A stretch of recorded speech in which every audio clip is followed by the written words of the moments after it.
available tables. I'll bring a menu to you shortly. You're listening to Hard Talk Grenada via www.hardtalkgrenada.com.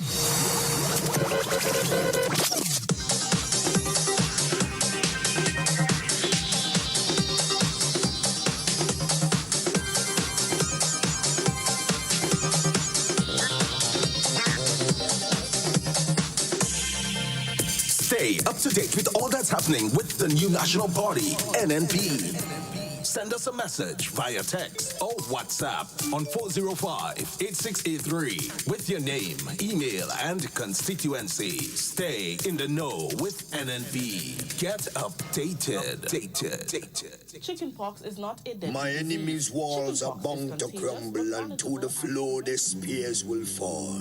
I've been made and sealed with love, but time to battle, I'll find them all. I felt the whips and remember chains, but my sword has been forged by my father's flames. Fight your fears and heal your pain, and victory will be in your name. I used to be weak, but I'm not weak no more. I found the strength of my ancestors deep down in my African core. I used to be frightened, I'm not afraid no more. The Father blessed me with the heart of a lion and a warrior soul. So no weapon that form against I shall not prevail. And no man that rise against I, that war they shall never win. 'Cause I will conquer, oh I will conquer, yes I will conquer them. Come on, let's conquer, oh I will conquer, rise up and conquer them. Tell them no retreat, no surrender. I shall fight till the end of days. I was born as a Makai warrior, and the Almighty God my blade. Fire burn all Satan carrier. Father loose all shackles and chain. This morning first thing as I wake up, King David turns Sam to the brain.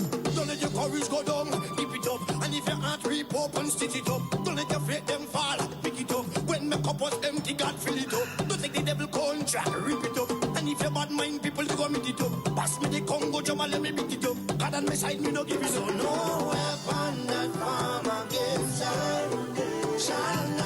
shall not prevail. And no man that rise against I, that war they shall never win.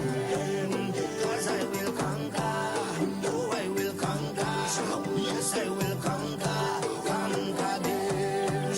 Come on, let's conquer, oh I will conquer, rise up and conquer them. Thank you, Father. I want to say thank you, Lord. You are everything, Father. Thank you. Father, you alone shall guide me. No man shall lead my path. In the wind I hear your quiet whispers, and you heal my broken heart. Even some of my friends turn enemies, and they pray for right to fail. And remember you gave us your only begotten son, but we gave him the wound of flesh. Send down your warriors with the hello. They carry down to the end of days. No matter how the devil try trick me, unto you my soul I will give. Father, I know this time is coming. I can see the high tide raise. Without you there is no other. Could it be that we is my soul? No weapon that form against I shall not prevail. And no man that rise against I, that war they shall never win. 'Cause I will conquer, oh I will conquer, yes I will conquer them. Come on, let's conquer, oh I will conquer, rise up and conquer them. I am a man. I am a champion. I am a warrior. So who are you to tell me that I cannot make? Who are you to tell me that I am not the greatest thing that God ever created? Good morning, good morning, good morning, Grenada, Carriacou, and PT Martinique. You're listening to Hard Talk Grenada. A very special good morning to those of you joining us on 97.5 CitysoundFM, 89.5 CRFM, 91.9 and 91.5 RealFM radio, 92.9 Sister Round Radio broadcasting from Hillsborough, Carriacou, and 94.9 We Noise Radio out there in Brooklyn, New York. Of course, a very special good morning to those of you joining us on the live videos, whether it's on Facebook, YouTube, Instagram, wherever it is that you're joining us. Good morning to you. And of course, with me in studio on this beautiful Friday morning is none other than my co-host, Mr. Roland Bola. Good morning, Mr. Bola. Good morning to you, Miss Duncan. I trust that you are well. I hope you had a very good night's sleep that have you refreshed for today. Good morning to all our listeners, whichever part of the world you are. You may not be morning, you may be afternoon now or midday, whatever time of day it is. I greet you, I hail you. I hope that you are also doing very well. I am upbeat. It's Friday.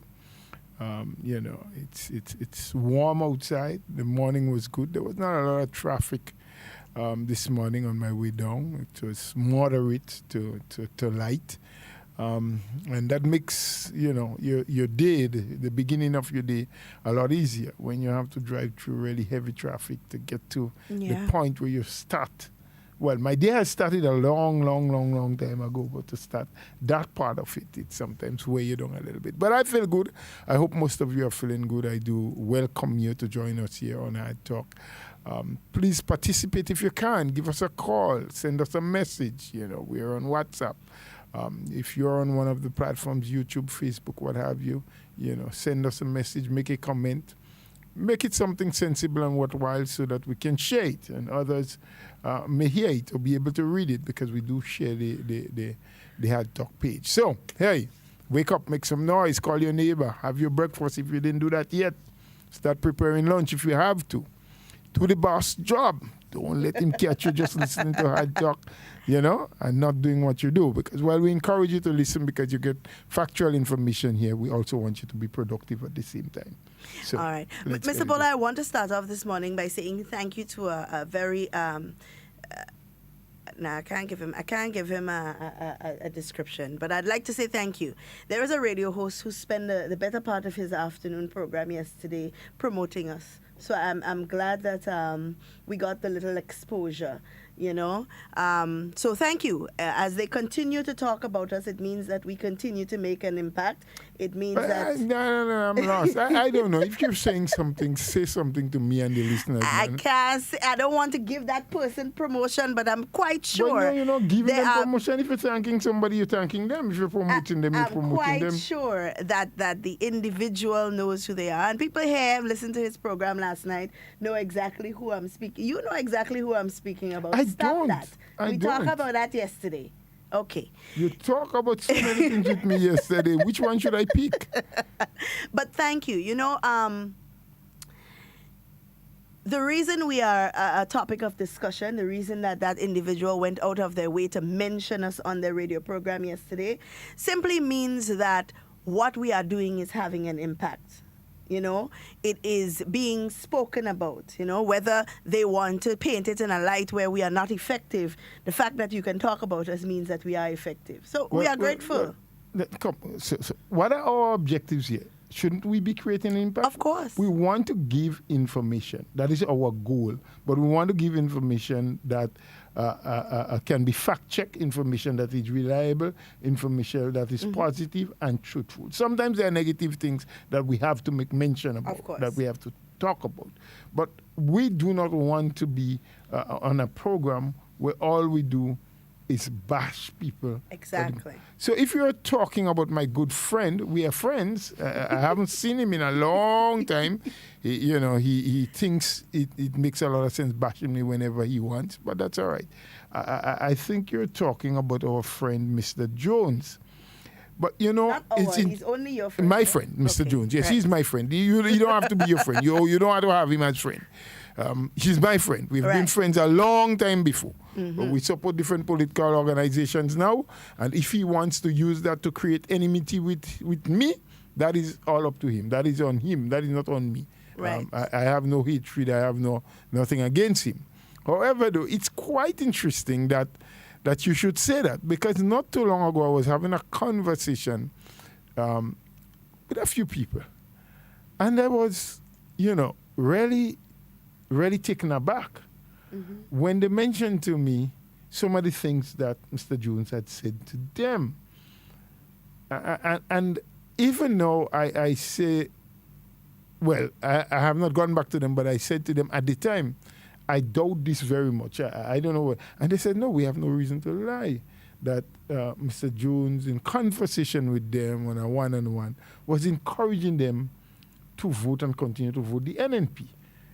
I said, no, that can't be true. All you either misheard me. They said, no, absolutely not. I said, well, maybe you were a little intoxicated, because my understanding is that he takes a little drink every now and again with the boys, when he sits with them. So probably he had a one or two too much, so he misspoke. And they said, no. Well, I reflected on that for a while, and then I really got, in my mind, I thought I uncovered what his scheme was. And I came to the conclusion that, NNP being in office is good for Mr. Kim Jones.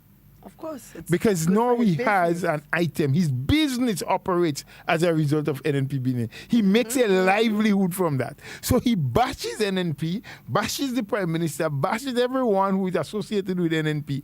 And he gets paid for doing that, because there are some people whose hatred is so deep for the Prime Minister and political leader.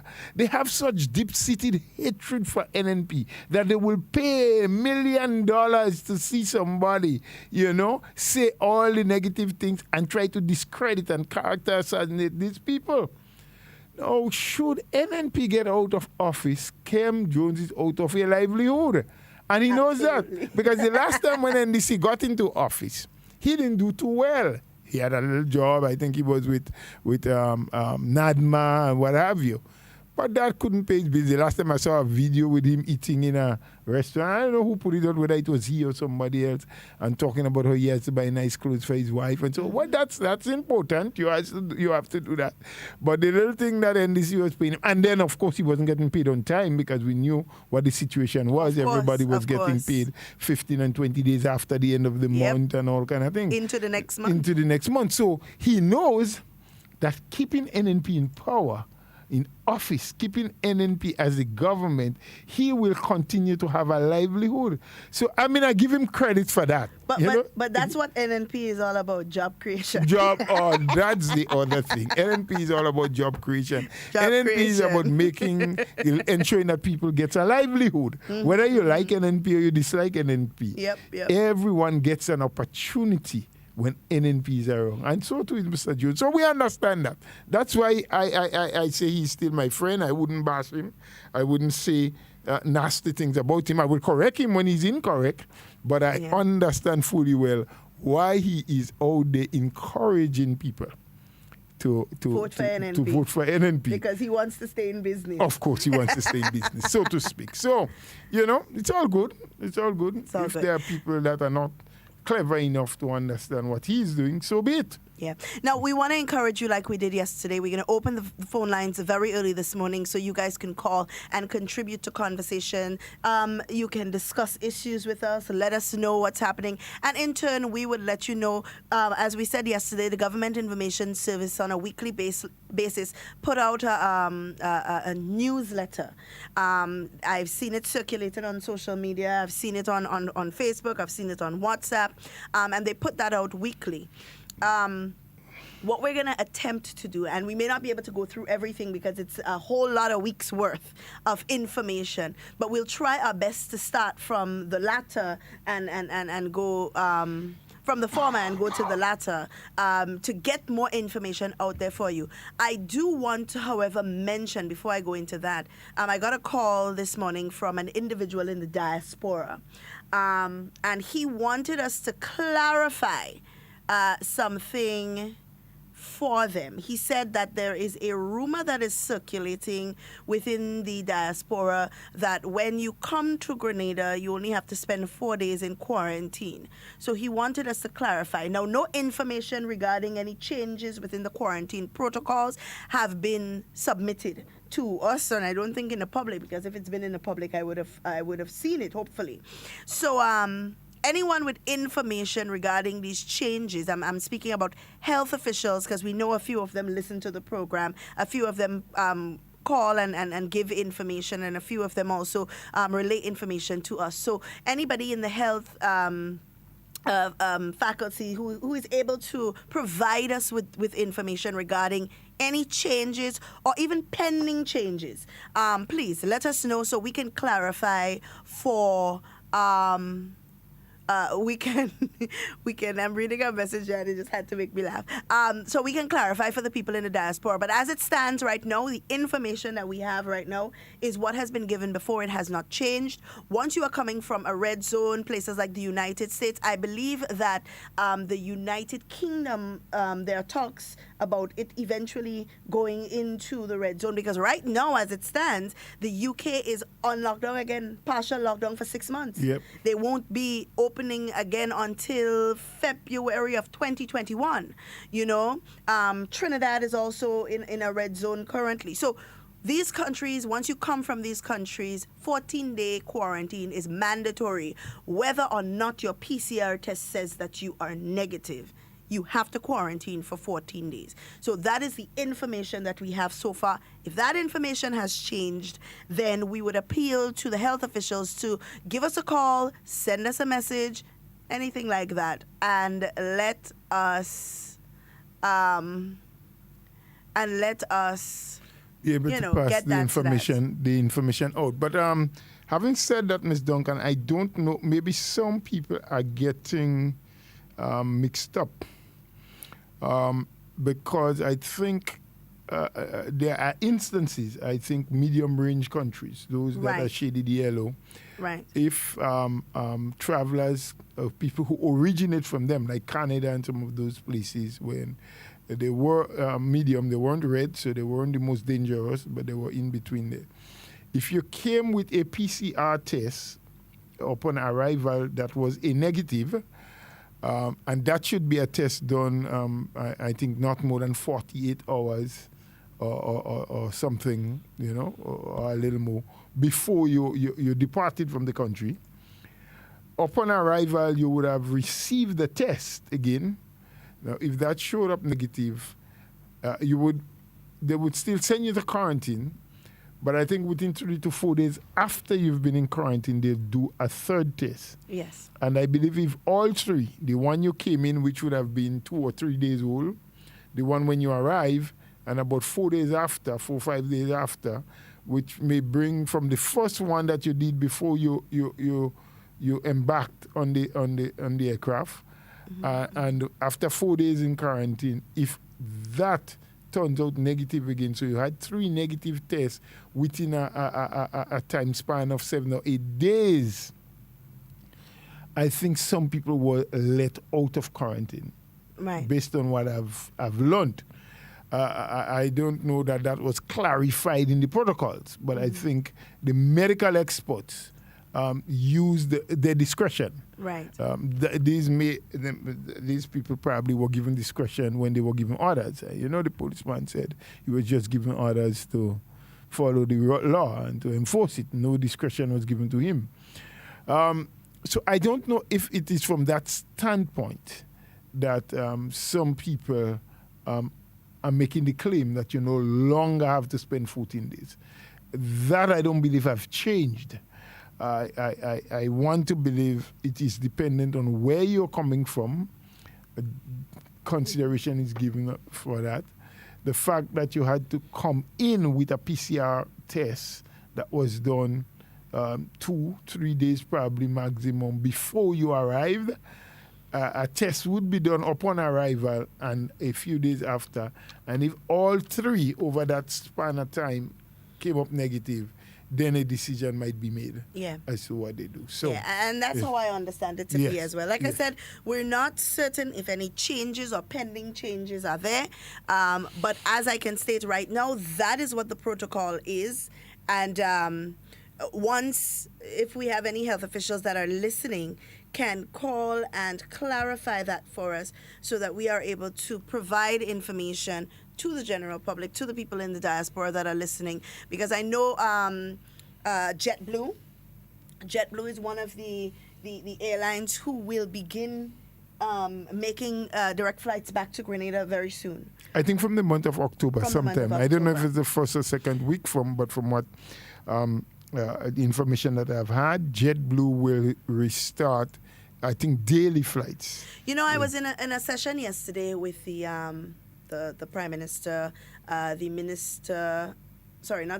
Prime Minister, the Permanent Secretary for Fishery, the Fisheries Division, Climate Resilience, and PS Jessamy. Everybody know PS Jessamy from Works, you know, and the Chief Technical Officer in the Ministry of Works. They were having a meeting. Of course, we had it was refreshing, honestly, because, you know, sometimes Zoom can be a bit tedious. Technology can be tedious at times, and it was a bit refreshing. Everyone followed their protocol, wore their masks, 6 feet distancing, and so on. And in that meeting, he made a statement, and I think I applaud that statement. Not because it's the Prime Minister. Think, or No, you are applauding? I applaud it, definitely. And not because it's the Prime Minister that make the statement, but anybody who, in this current time, makes that statement, I would agree with it. We are one of the top islands in the region currently for CXC results. Jamaica is having issues, Trinidad is having issues, St. Lucia, I believe, is having issues. They signed a petition or so on so CXC can review the grades and so on. Where we are seeing here in Grenada that our students are 89% passes and 90% passes, and these are school passes, right? Students who would have sit the exams on a school basis, and they are seeing these massive amounts of passes. Like we spoke about Pam yesterday having 100% passes, and not just passes, but passes in high brackets, distinctions and ones, and, you know. Good grades. And we have been applauded throughout the region for our handle on COVID-19. Before COVID-19, we were applauded throughout the region for our economy, you know, being one of the most robust economies in the region. And the Prime Minister said that we don't give ourselves enough credit. And he's absolutely right. As a people, we don't tap ourselves on the back enough sufficiently. We hear the negatives. We hear the problems. Oh, Grenadians in trouble. Oh, we Grenada in such a terrible state. But yet we have all of these massive achievements, you know, that we can beat our chest and say, listen, we are the best at this and we are the best at that. And yet we choose, above all else, to take that negative path. And you know, that is very disturbing. Well, you know, it is disturbing, but we have to, well, let me weigh in here. Not that I disagree with you or disagree with what the Prime Minister said. We are doing well in a number of areas. But to the ordinary man out there, what matters most to him or her and what they consider to be an achievement are the tangible things that they get. Right. The bread and butter issue. So improvement in our educational standing, even if their children, you know, are involved, to them it's not an achievement. Right. The fact that our road network is being improved, telecommunications, that's not an improvement. I mean, the government spent a massive, well, not so much government spending, but they entered into an arrangement, I think, with Digicel. Was it Digicel? Yes, I think it was Digicel, to bring in the fiber optic cables and to ensure that that our bandwidth. And so now all government buildings and all schools, the issue about tablets and the devices that can now allow our content to be streamed without any problems, without any slowness. It's because the government invested. So they went into this PPP with Digicel, which they would have to pay over a period of time for hundreds of millions of dollars. In the eyes of some people, what achievement? How can you tell me that that is an achievement? Because they don't understand it. It is not something tangible that they can feel. Yeah. It's not a sheet of ply. It's not a piece of board. It's not galvanized. It's not being on seed. You know? Do you have a caller? Yeah, it seems like we lost you the lost call. the caller. Right. So we have to break it down and explain it a lot better to these people so that they will understand the full effect. Yes. Good morning, caller. I think we do have a caller. We do. Very early. Hello? Good morning, Mr. Bowler. Good morning, Ms. Duncan. Good morning. All right, it is. How are you guys doing? We're good. Well, I'm good. I am very good. All the children that get their CAPE results, and those who was very successful, and to those who have not been that successful, and I'm understanding that there's some tests to be done, or re-examination of the exam and things like that, but never give up, right? I want to expound on something that I was listening to this morning on another program that rather bothered me. And basically not one program, two programs. Now, it is rather unfortunate that people in Grenada at this point in our time, when we, as we say, courageous times, we do not get information as we should. Lo and behold, I heard this morning that people are saying that not all children is getting tablets and not all children getting this and all of this kind of thing. I clearly listened to the Minister of Education, the Permanent Secretary, when they were saying how the tablets will be rolled out and the price and the contribution that has been made. You are hearing people saying on radio programs that, the Ministry of Education is lying and they're not giving tablets, they're not doing this. Then you hear another host saying, the tablets is come with no cases. Are these people really being that evil of giving out misinformation, or are they just misinformed? Which one? Because I listen to these things every day. You're hearing it. Form 5, Form 4 will be the first step. The Minister of Education came out and said that with the Permanent Secretary. Just like how they call on radio station and first the anger, listen to the same radio stations, please. My God. They go as far as to call the Minister of Education dunce and all kind of things. You're calling people names. Come on. That is what Grenada is becoming to.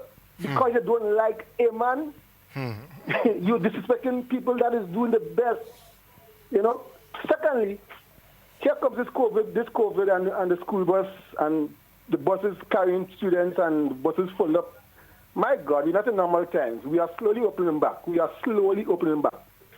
When we were in March and April, why the country close up? Why the country close up?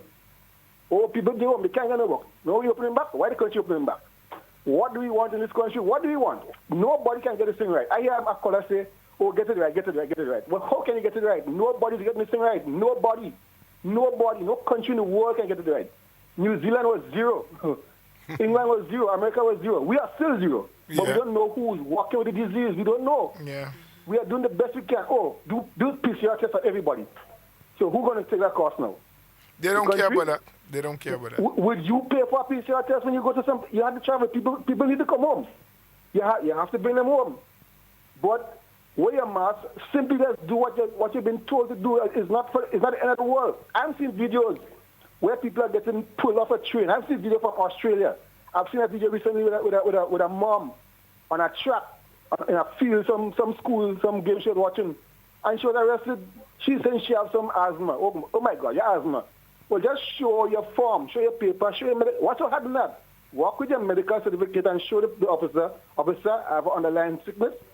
I cannot wear a mask. It's as simple as that.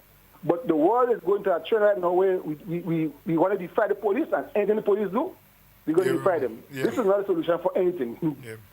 Confrontation with the police will always be either bad for the police or for the individual who they're trying to arrest. And also bad for the country, because it sends out a bad image. My God, the police can be wrong every time. The police can be wrong. And if a judgment if a person has to be arrested for not wearing a mask, I mean, at some time the police had to use his judgment, but I mean, you as a person, as an individual, have to also try, not because you know you're right and I'm right. Sometimes you just have to just relax, go with the flow, because not all the time police is right. But, I mean, for what it was, you have to at least give in, you know? Yes. And to my young people, I listen to a lot of programs, and then trust me, the level of disrespect I hear meted out to our ministers and our people in authority, I mean, to the ministers, I give kudos to you guys because you all take it on a daily basis. I heard a guy chastised a pastor last night, call him it, call him that, and all kind of nonsense. I mean, not for the first time, eh?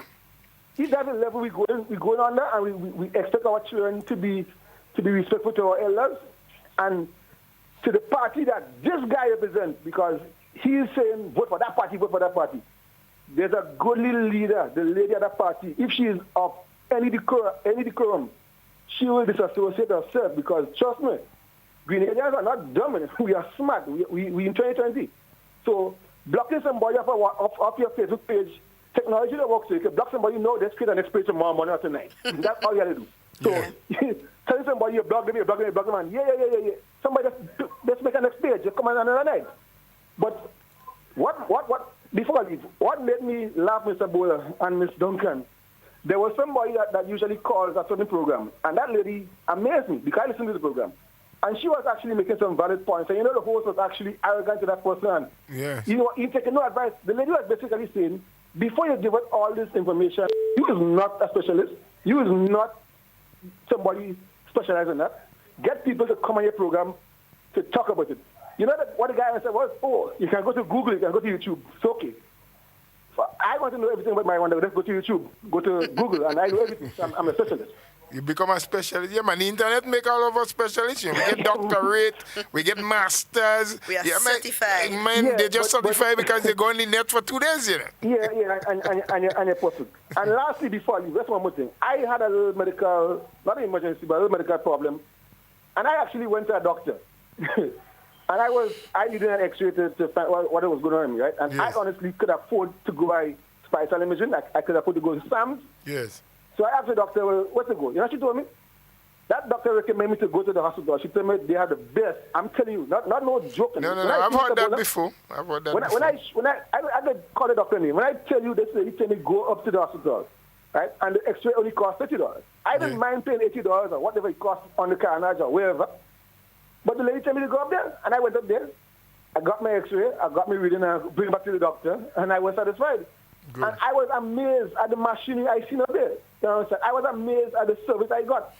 I mean, people may have different experiences, but not everyone experiences the same. Yeah. Everybody is driving the same car. You may be driving a Hummer, I may be driving a Benz.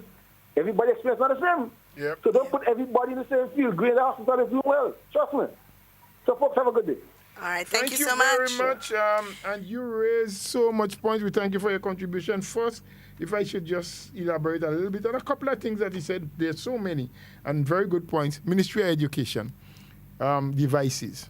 It was absolutely clear, straight across the board, when the minister spoke. Very early, she said, look, they're getting the shipment in batches, and that was due to COVID and the fact that they have to reroute a lot of things, that the normal place of shipping, they couldn't do it normal way. It took a bit of time. When they were all here, she announced that every tablet for the secondary school, or tablets or devices for every secondary school child is here. But they're going to be distributing it in phases. I know many schools where the Form 5s have received already. And the Form 4s. Today, I have a daughter that is in Form 4 in a convent in Grenville, and I have to be there from 1 o'clock today. They will be distributing for the Form 4s. So the parents... I'll tell you this. My daughter is in Form 1, and I have been advised that on Friday of next week. Right. From 1 so they're coming down. They start from 5 and they're coming down. Yeah. And it has been clearly stated. So there's no if, but, perhaps, maybe about it. In fact, the ministry even has a couple of extras because they believe that you may find a couple of devices that may be malfunctioning, one, or a device, as the minister explained, that you might have some level of misuse and something may go wrong and you would have to have replacement and all those kind of things. So for those who out there, misinforming and trying to make people believe, I've heard even before the distribution started, from the moment that they announced that they have purchased and it was going to shipping should start pretty soon and it will get to the island pretty soon. I've heard a lady who I know very well. She hails out of the constituency where I live. calling on a certain program and saying that this tablet business that you're talking about, she know already it's only NNP children that going to get the children of NNP that is going to school, apparently. The supporters of NNP, only their children and a lot of children. So parents start putting all your money together, they're going to buy all the tablets and all your own. And I mean, they just go there with this outlandish statement just to make political mileage and not really thinking about what they're saying and the effect what they're saying can have. I mean, I think they know the effect because what they want is disturbance. They want disagreement. You know, they recognize that the government is trying and is doing so much things that can help people and elevate people. And not that, and we always say that, not that everything the government do is correct or the way in which government does it is the best. Sometimes they need to tweak things here or there, but they are doing the absolute best at this time. In fact, Grenada at this time is ranking with the 10 best countries in terms of its control and the way in which it dealt with COVID. And kudos to all the frontline workers and all the people who came out very early, risked their life and that of their family to make sure that we are at the stage where we are today. Yeah, right? Absolutely. So, you know, there's a lot of misinformation out there and people must continue to listen to what is right. Brother Jones, again, as he talk about lambasting and cussing Devon Roshi for making a statement about marijuana and what have you, it is the man right. People have their opinion to agree, disagree, and we've said so. That is what consultation is about. Give your views. At the end of the day, you're going to come to a compromise and you will decide based on what the people want. So it's not the first time he had cussed the churches before and said that they were up into the anus of the NNP and all kind of thing. The hospital, I'll talk about that after because I think we have a caller on wait. Good morning, caller. Sorry for having you waiting. Hello? Hello? Have we lost that caller? Yeah, maybe they waited a little too long. We apologize, but you know, the calls are coming in so quickly sometimes that you can't get a moment for explanation. The hospital, I mean, we saw that video that this young lady did and thing, and you know, she don't trust the system. Now, here's what we do in this country. We expect government and the general hospital to offer the services for free. But when we come, we go all over the place, private places, the US, and we pay big money for it. But we do not want to pay here. So all we expect ours to be first class. Let's take this caller, Mr. Bola. Hello, good morning. Hey, good morning, Mr. Bola. Good morning, Ms. Duncan. Good morning, sir. Good morning. How are everything? We are very, very well this morning. Ms. Bola, Mr. Duncan, I want to congratulate the government and the whole Ministry of Education for putting things in place in difficult times to get the children of Grenada, Carriacou, and Peter Martinique prepared to do the SBAs and to be so successful in the exam. I want to congratulate also the parents and the children for doing wonderful. And there's a shining light to the other Caribbean countries. Because we every one of we Grenadians should be proud of the wonderful achievement the children. There are some people they will tell us about, they but what? The other have something else to see. Mm-hmm. But I say as parents, as responsible parents, yes, the child must be successful, but the never child be successful. You should also praise and encourage those that not be successful. Encourage them to do better. Because in life, when people fail, we try to cry them down.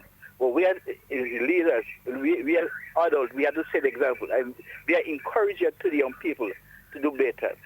But one thing I will see, to achieve things, there are things that we need to have. We need respect and have a positive attitude to achieve. And once we have that, there is nothing could stop us. I want to say to the students be successful, continue maintaining the respect and that discipline that you achieve to be successful. Because listen, with children with so successful educationally, but when they lack that respect, they lack that discipline, that could hinder them in going forward in life. So I want to say to the children, well done and continue making Grenada proud. Grenada Carriacou and Peter Martinique proud. We are the adults, we're proud of you all. And we back you and encourage you to go forward to achieve anything. I always say the greatest hindrance to one is yourself. And once you believe in yourself, there is nothing that you cannot achieve in life. So, Mr. Duncan, Mr. Bola, you all have a wonderful day. God bless you. Right, you have a blessed Friday, too, and a wonderful weekend. We wish you the best, and thanks for your contribution, hospital. I just want to make that point on it and continue.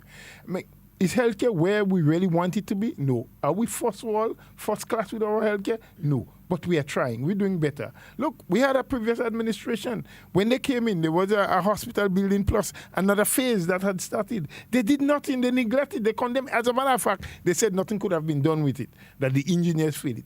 This government came back in 2013. It's complete now. They're putting in equipment. It will soon be in use. And the expansion of services and better services and new equipments are coming in. So government is trying and doing more and more. However, there are some people that hate the fact that there will be improvement, because the more government improve and listen to the people and do more of what the people demand, the stronger they will become and their chances will become slimmer. Good morning, caller. Sorry for having you waiting. Good morning. Good morning. Good morning. As usual, I'm Job. Yes. Good morning to Mr. Buller the Doc. Good morning to Lady. Lady Duncan. Yeah. I listen to many programs, and I'm feeling so happy. You know why? Grenada is like what you call a cell phone face. Yes. So much application knobs there, you don't know which one to press. I'm feeling so confident. You know why? Because over the years, we hadn't the avenue to speak. Yes. And I'm thanking myself for initiating that people just out of the shell. And I want to qualify us as a society for that. Speak. And we know what people think, and we could decipher what is good and what is bad. So you know definitely what is in the society. And that is what's great about it. We are the number one in talk shows and talk discussion in the world, I believe. Right? But I want to press one little knob. That is it to do with the jobs, the constructions, and the projects. Let's say the projects and the heavy equipment. I had been discussing with many small heavy equipment owners over the years, and they most of the time are struggling with finding jobs when a project comes by. Because the bidding process, they cannot qualify for the bidding process, and then they're left aside. I am saying that in this situation, I believe the government should make a way for them. That when the big large contract, the large construction come by, then the large contractor should be able to be asked to what you call subcontract, yes. Subcontract. Yes. So that because they have families to survive too. And so everybody will be called on. But they manage the one equipment and two equipment. The large project should just adopt it. So everybody has something to do when these projects come by. I said, let me bring it across because... Well, I can explain something about that to you. Years. I could explain something about that to you. So you're in a position there where you could, I believe, influence those things. Right. Right? Yes. Thank you and have a great day. And Thank you. Have a good weekend. Yes, you as well. I hope yours will be blessed and well rested. In fact, that very item that was brought up about the issue of subcontracting, the government has done the best and continue to encourage people to deal with that. Let's take that one and then I'll get back to that because that's very important. Our callers. Good morning. Good morning, Ms. Duncan. Hi, good morning. And Mr. Bola. How are you, my dear? Good morning. Yes, very good program. We try. That I am compelled to speak and to call. I just want to say that, to bring some hope. Historically, there is this group of detractors who's very desperate and going all out, misleading the public, personal attack, character assassination, all kind of worthlessness. And the Grenadian people knows. The majority of the people really taught them a lesson. That's why we get 15-0. And, I believe we concentrate on the positives and diffuse the negative propaganda because don't believe they know what they're doing, but they don't have a plan to see and to see how they're going to build our country. They got a chance in 2008 and look at where the country headed to, stagnation, minus. Yes, so true. And it was the new National Party again, administration that brought, the country where it is up to the time of COVID. We know what happened after Hurricane Ivan. We saw the work and the care and the loving status of our government. And you, Mr. Bula, you was part of the team. Yes. at that time as well, and where we are. And with this COVID, all the sacrifices, all the commitment, all the hard work that we have seen demonstrated since our lockdown in March, and the Ministry of Education, everyone, that put their shoulders to the wheel to see where we are today and to complement every good thing. I cannot name one, by we could take a lot of time. Yeah. But I just want Mr. Bola and Ms. Duncan to encourage and to tell our people, oh yes, let's wear a mask, because I think that people still are a little careless, and I believe each and every one out there, tell your friend, tell your neighbor when you see them, talk to them in a nice way, put on your mask, because by doing that, we have to live the new normal life, because we must, and we see our government making all strides to open up, And I, like you, Ms. Duncan, as you've indicated, the call from the diaspora concerning the travel hints and so on. If you could get that information, because people have been also calling me. Okay. So I just want to say that, Mr. Bola, keep up the good work here, and Ms. Duncan. And I know, Mr. Bola, there are persons that want to speak to you, but not off the air. I'll give you the name and so on. Just a little advice on the politics. Great, no problem. Absolutely not a problem, and thank you for your contribution. Have a good day. Enjoy your weekend, my dear. Let me just complete the previous caller, because he raised an important item there about some small, and not just the small machine owners and operators, but also small contractors. So let's take, for example, the St. Patrick Road project, phase 1. CCC was the winner of that bid. The first phase, $10 million US. Work has been happening. There were, I think, 7 subcontractors, or there are, maybe some have finished already, 7 subcontractors on that project. Over 150 people getting job there, but they are working with the smaller contractors. We have, let's take that caller, that seemed to be an overseas, I think. It is, yeah. Yes, good morning, hello, happy for you calling, good morning. Good morning to you, Miss Duncan alone. Well, who tell Miss Duncan here? I answered the phone. I was the one who answered to the call. Good morning, sir. I am not a miss, I'm Mr. Good morning to you, Mr. Buller. Good morning, my bro. Anyhow, before I make my substantive point, Ms. Duncan, I'll not too long from now, I'll be in the Isle of Spice, but I don't want to come with this lady called Corona. No, please don't. I mean, I'm going to see you after. So I don't want to come with her. I want to leave her where she did. Okay. Because I want no competition between you and her. So you're wrong to pick her up in the first place. You're wrong to pick up Corona in the first place. Anyhow, I was speaking to a friend last night in Grenada, and I'm so proud to know that her son received his tablet, laptop, whatever it is. Yeah. And she was describing to me how it's well built, it's heavy.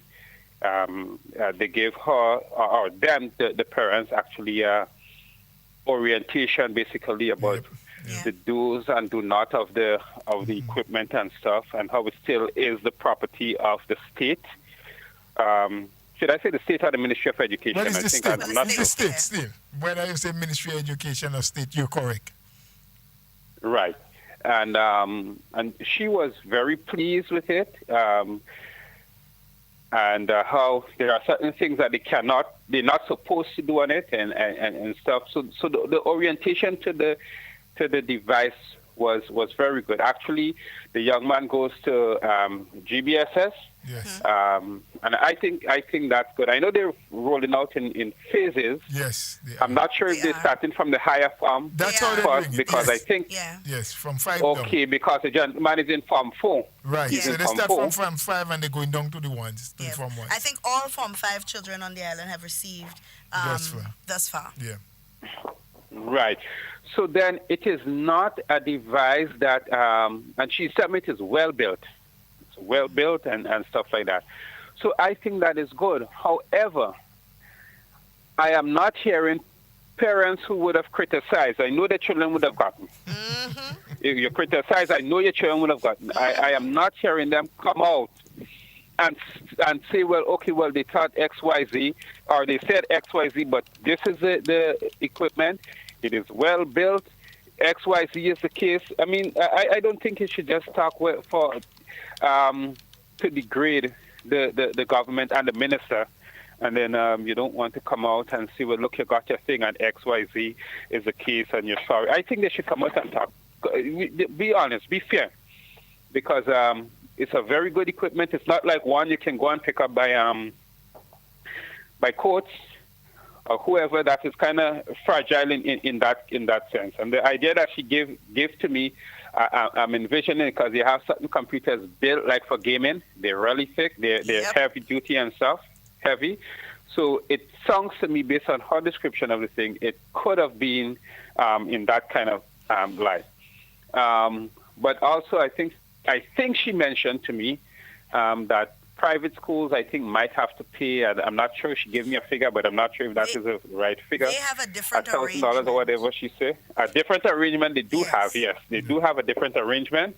And I understood because they are private. Yes.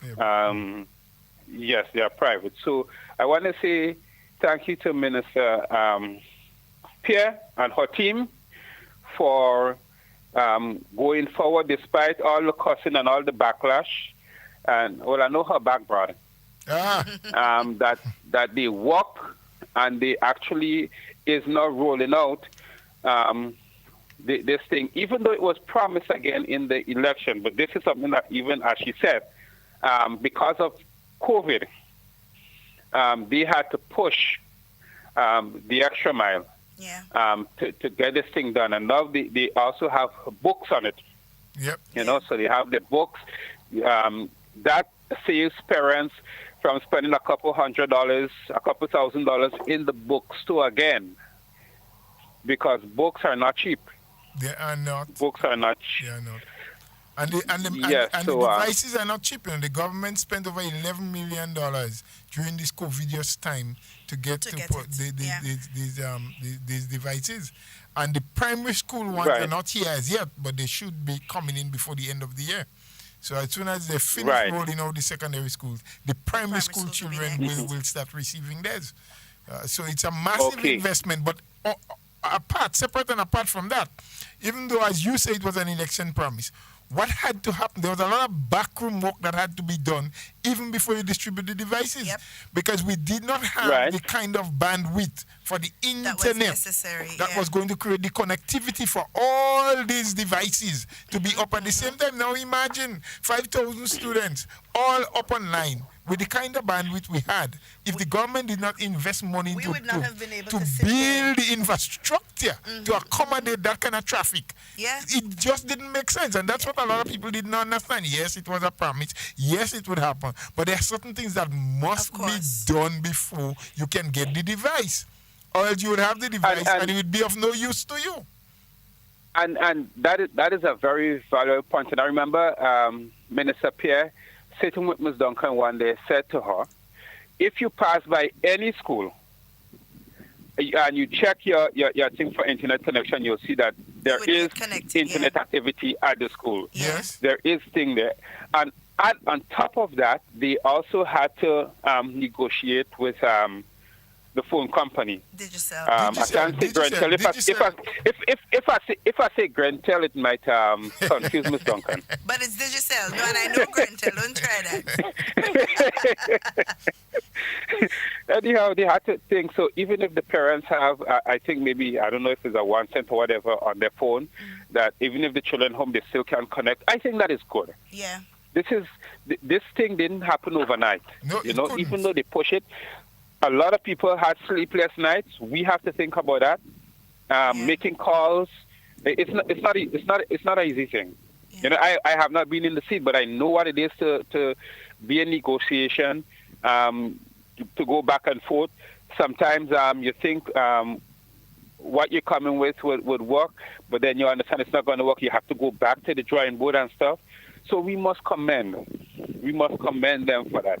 And so I want to say again, I appreciate the Minister of Education and her team. And a big team. And let me just pitch in here before you leave. It was a big team. It was a lot of work because we talk about doing the infrastructural work to ensure that the bandwidth was enough to accommodate all of that. They brought in the devices. But you also had to deal with content. What do you put on the devices? Do you just give them and they just go and search and the net configuration of them as and well. do anything? No, you had to have specific content. Yeah. And then you need to know as a group of people who have been trained and is sitting there to take control. Because listen, even though the children have the devices, somebody has to monitor. If they decide to go off track and start looking, that's what we know. Pornography. They've gone into things. And they get. There is a control mechanism with personnel there that immediately can lock down the device. Yep. That's right. As far as the ministry has gone, and that takes time and that takes money and that takes investment, because we want to secure our children and we want them to have the device for educational purposes. Not for entertainment. So if a bigger brother or a father or somebody decide, give me that, take it from them. Because they can't get a chance to do their schoolwork and they want to go and entertain themselves with other things. It won't happen. It will not happen. No, there's that level of control that immediately someone could lock it down from wherever they are. And that, Mr. Bowler, makes me even more proud, because that's why I told you. This thing takes sleepless nights. And not only that, this thing also added jobs because these people you're speaking about, that's extra jobs created. Of course, an extra cost. It's extra job created, and the people that was complaining about the $50. My God, when it was paper books, you still had to pay the $50. It's a contribution towards the books because you're not going to no bookstore and get a bunch of books for no $50. It ain't going to happen. And it's not $50 across the board. It's $50 for persons who are not on the book programs. Students who have already been enrolled in the book program only have to pay an additional $25, and that would give them access to books and an e-learning device for $50. Right, and I also was told last night that I think every term or whatever, the students would have to bring the thing, like if you have a new book or whatever. Every year. That every year that it be upgraded. Every school year. Yeah, to upgrade, to add more books to it, what have you. Yeah, to add more content. Right, so we can just simply say to add more content. Yeah. Yes, yeah. So that is good. No, the leader, I cannot say the leader of the opposition because they are not the opposition. Well, the opposing party, but it's safe to say the opposing party. The opposing group because Mr. Clement is also part of the opposing group. Yes. That's what you want to say. They also must come out. I'm looking for them to come out, be honest, and you look at the devices and you say, hey, look, I'm glad that the devices come. We thought XYZ, we said XYZ, we were wrong. It's not wrong to say, it's not a sin to say that you were wrong. Nobody's going to kill you for that. You wouldn't hear that. What you would most likely hear is as soon as a parent begins to have whatever technical problem, then you would hear them. And I mean, you've already started hearing them because they've started even from this morning on radio programs talking about how every child doesn't have access. Will not every child will get one. And how one parent has 5 children and can't afford for 5 children and so on. When I know for a fact as a parent, when I went into my daughter's school, I can speak from experience, that they did a needs assessment. They asked that if you are unable to, that you can reach out. And they also said that it is not mandatory but recommended that you get the device. Mm-hmm. So they ain't telling you that you must have a device or your child can't go to school or your child can't study. They said it is recommended, but it is not mandatory. And the minister herself has indicated, along with other parliamentary representatives, that people who are vulnerable, people who are in need, you don't have the $50 to pay for the tablets, there are people out there willing to help. You know, for example, there is an individual who has expressed that she is willing to donate towards the payment for 2 tablets in any given school for 2 children. You know, Right. so there are people like that out there who are helping. So my suggestion is The unsung heroes, as we called them yesterday. instead of the opposition sitting there running their mouth and finding all kind of negative things to say, find out how many of their supporters are in need of assistance and try to assist them. That would be my advice to them. But you ain't gonna hear the praises. That would be a very cold day in hell. Well, I don't know what you're talking about. Cold day in hell. Grenada is heaven. To me, Grenada is heaven. So she can't be talking about a cold day in Grenada. Must be somewhere she and the opposition group will be. In Grenada. Oh my goodness! And also, when I say about opposition group, I want to also include, because, and this is very serious, when it comes to election time, we have about 200 different parties. Leaders popping up from all over the place. After election, everybody disappear. I'm not hearing them during the course of the time. We don't know about NDC. Well, NDC already NDC. Them already buried it. Forget that. But all the other little parties, they should come out, say something, be part of society. We don't only are people, your supporters, because I ain't going to support you in any case, but your supporters need to hear you right throughout the year, throughout the years, you know. If you have constructive criticism is good. You might have constructive criticism, okay, fine. But don't come out and criticize for criticizing's sake. So again, I want to say thanks to the minister and her team for the effort that they have put into these devices for our future, because the kids of Grenada is the future of Grenada, you know. And they make me proud, and I would like them to continue, close the ears from all this all this outside talk. I mean, as human beings, people gonna say things and you know it's not true, and it's gonna piss you off. But I tell you, Minister Pierre has been calm. I don't know how she do it. She has been very calm, because I've been hearing. she trusts in God. Well, that is true. So yes, so let's continue and thing. And it's not one device for no one home. That's not true, because the young lady I spoke to, my friend, her daughter is going to get hers. Her daughter is in a different school. Is also in secondary school. She's also going to get hers. She's in a different form. Yes. That's it. So the people don't lie. I did quite here in the U.S. and I can tell you because I'm getting information. So don't come out and lie for us. All right. You know? Yeah. So anyhow, take care. Have a wonderful weekend. And Miss Duncan, so we'll go out for dinner tomorrow night. Tomorrow Saturday. Man, that's not the program for that. Man, have a good weekend. Have a good weekend. Have a good weekend. Take care of yourself. Okay, bye-bye. Nice. Bye. You know, Mr. Bola, I want us to quickly focus on it. The calls are really flowing in this morning, and we have promised our callers that we will take their calls and hear their concerns this morning. So let's take this call quickly. Good morning. Good morning, Ms. Duncan. Good morning, Mr. Bola. Hi, good morning. We are good. All right. First, I would like to say, and I don't know if he's listening, I hope, good morning to our Prime Minister. And I would like to, I didn't know how to put it. I would like to commend him on his good leadership. And I think is the leadership that the opposing forces cannot handle.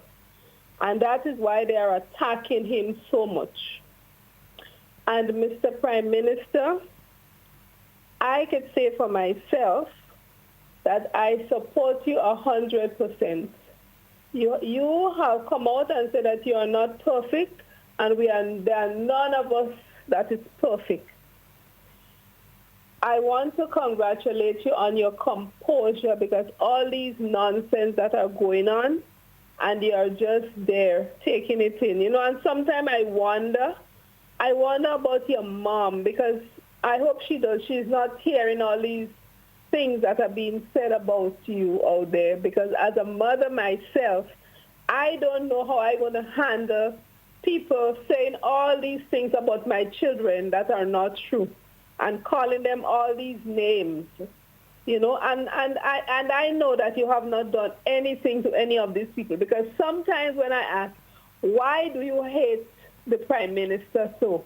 Do you know him? Well, I've never met him. I've never had anything to do with him. But it's what I've heard. But how could you hate somebody so because of what you have heard about them? And the thing that they cannot take about NNP is the strong leadership that we have. And they will try anything to try to destabilize that leadership. So we have to be on our guard and we have to be careful. So they're going after the leader because they hope to break the leader. And I saw a comment with one of them say, keep attacking him, because they are hoping to break the leadership to destabilize the party. And I want to say to every NNPite out there, to all our ministers, just keep on doing what you're doing. You know, people may not agree, and people will not agree with everything, but we know once you're doing what you're doing for the betterment of the country, we are with you. You know, we all have something that we would like to see, that we would hope to see, you know. But you all, you know, the leadership is placing your all hands to do what has to be done. You know, I would also like to commend Minister Pierre. I mean, she's taking a lot of licks. She is taking a lot of licks. And, you know, sometimes just with a nice, quiet smile, I look, you know, when I see her, and sometimes just she has this nice, you know, quiet smile and this pleasant face, you know, and they people are going after her, but it's because they see that she's doing a good job. And every time they see somebody within the NMP doing a good job, they tend to attack them because they hope, you know, that they would bring out something negative about them. People would, you know, would turn against them. Now, the next thing is the buses. And this is a very serious issue. I've been listening to another program this morning, and the people are talking about people on the buses without masks. And I want to know if the government could at least do something like what they did with the seatbelts. If the people not wearing the mask, if they could charge the drivers, so that the drivers, when they see people coming on the bus without the mask, they would know that $100 for every person that is not wearing a mask on your bus, then you would ensure that people wear their mask. And I think that is because people are careless and people are reckless. People do not even consider their own lives, the lives of their family. You know, you cannot say for certain that we do not have COVID in Grenada. We have people, the tourism industry has not yet opened, but we have Grenadians that have come back from overseas. They may have tested negative, but we do not know. We cannot say for sure. These people travel on buses and on taxis and so every day, and we do not know what the real situation is. So I am hoping that, you know, maybe they could put something some way that the bus drivers are held responsible, and they would be charged for every person that comes on that bus without their mask on. You know, the bus driver, the conductor, whoever has to be charged. And then I heard I'm hearing comments about, you know, some people go for tablets and they tell them their name is not on the list. There's a whole lot of nonsense. Mr. Bola, Ms. Duncan. It makes sense talking about that. Good day here. You have a good day, and don't let your blood pressure go up over that. Enjoy your weekend, because people would always talk. And I mean, we can give dozens of examples. When COVID just started, there was a private group that came in on a private plane. The people weren't even from China. They said, oh, the government. That's the same group. The people from Singapore. The company from Singapore that is doing the project up in St. Patrick's in Liverpool. I want you to repeat it loud so people can that is not Chinese, because it's that from is Singapore. What There's one person of Chinese origin that is part of the company. But that gentleman is living in California for more than 20 years now. And that is where the flight originated from, the one with the private jet. California. Of course, he's of Chinese origin, but living in California permanently for over 20 years now. The rest of the people are from Singapore. right? So when there's like a caller called some time ago saying that they're trying to scare Tatik, talking about the Chinese want to take over, look, they liver and all about. That's all they're trying to do. They don't verify the information. I mean, you have a project. First to begin, you're telling lies about the nationality of the people. Yeah. Secondly, that project could be transformational for the whole northern part of the island. A 500-room hotel. Now think about the kind of a spill-off you would have from that, as it was in Grenada. And I wasn't even aware. When all of the hotels closed down, the people that was directly affected, there were in excess of 4,000 people working throughout the hotel sector, you know. Yeah. Not the tourism sector, just the hotel sector. Right? Yeah.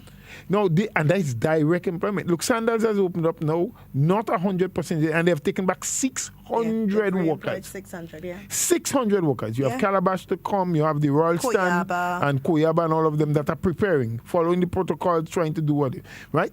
Now, Sandals is ahead because Sandals, St. Lucia had opened up since July. There are more than one Sandals in Jamaica that has opened up July, August. And the Grenadans have been checking, the authorities here, what has been happening in those jurisdictions. How are they dealing with things? Has there been any cases that can be linked to the people that are there? And they have not been able to do that. So they are looking at it. They are testing it still, right? So think about 4,000 people being out of a job as a result of COVID who were directly impacted. And we are not talking about the indirect jobs yet. The taxi drivers who would have been impacted. The busmen who would have been impacted in ways. The vendors, the farmers, the supermarkets, the retailers, the drivers who drive these retail trucks and so that has to deliver goods to these hotels. Because they were closed, all these people were affected. Now, when you put them all together, we're looking at almost 10,000 people. Then, what about the dependency? Multiply 10 by 3, because they have children, they have wives, they have what? You're looking at about 30,000 people who have been directly impacted. The water taxis, the tour guides, and whoever. So, in other words, the hotel and tourism sector is catering for almost 1/3 of our population having their livelihood. So when people just open up their mouth and jump up and say things without thinking, without knowing, without looking at the thing in a very deep way, but just skimming off the top, because you have some people who want to make you believe that this government is reckless, and when they do this, they don't care about you. These are the same people, like an earlier caller said. When the country was closed down, they don't know why we closed down, what we closing this for, what we closing that. Now you're trying to open up gradually with the protocols in place. They're saying, keep it closed. Well, keep it closed for what? How would these people survive? Who's going to take care of them? Government tell you we're not collecting revenue. There was a particular hotel in Grenada. In terms of its payment to government on a monthly basis for VAT and room occupancy tax and so, was putting in about $150,000 into the treasury on a monthly basis. Who come here and pay that? The tourists. Tourism was responsible for that. It is that $150,000 every month. And that was from one particular hotel that ensured that people were able to get a fortnight walk on the road. And so that enabled the Imanis to get the stipend at the end of the month. And without understanding these things, we have some of the same Imanis that turn around and cannot understand the contribution and sacrifice that is being made and tell you what we don't want. We only study in tourism and not agriculture. The farmers are suffering now for sale because of the lack of tourism, because the hotels are closed, right? But you hear them say, oh, well, all we studying is tourism. Without that, and that is what brings me to the point that with 500 rooms, imagine that facility, when completed, would have an occupancy year-round of just 3/4, not even the full 500. But imagine that you have 350 mouths to feed on a daily basis. What that does for the farmers, what that does for a man who is producing eggs in the area, what that does for a chicken farmer, what that does for the butcher when that hotel would want to order a cow from him every week, what that does for the watermelon planter in Rose Hill, because now he has an alternative place to sell his watermelon. And if there are 15 watermelon planters in Rose Hill and only 6 gets a contract to supply the hotel, it means that where these 6 used to sell before, the other 6 that didn't get a contract with the hotel now have more avenue to sell. So anyhow you look at it, it's a win-win. So sometimes people, we have to think.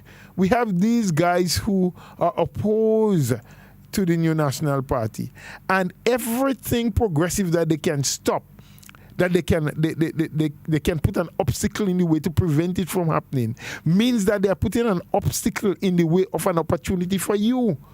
And what is the motive? When you don't have opportunity, when you can't feed yourself and your family, then you start to protest, then you start to demonstrate, then you start to cause the NNP. So it makes their chances better. But little do they know that you cannot plant corn and reap melon, or plant melon and reap cucumbers. What you sow is what you're going to reap. They want to take the reins of office in this country. Let them continue to destroy it and see what would happen when they get there. They would have to build it back. All of the promises that they're making to the people that we know is just empty. They will have to stand up and answer to it when the time comes. We saw what happened between 2008 and 2013, So we're saying to people, don't be scammed. Don't be fooled into believing. NNP has been around, yes, for quite a while. And NNP have not given you all of what you hope to achieve. NNP cannot. NNP may never be able to give you, because a government, a party in office will not be able to give everyone everything they want. But of course, this government, when you look back, have done well and has done things. There's a project to start pretty soon. 51 schools island-wide. There's a $12 million project. The money is there waiting. They're looking and to get the new objection to get smaller contractors, because somebody called about small contractors this morning. And all of these projects should start at the same time, because the deadline should be end of December. I know that they're seeking some extension to have it go up to about the end of February, where throughout Grenada, Carriacou, and Petit Martinique, you would have work happening.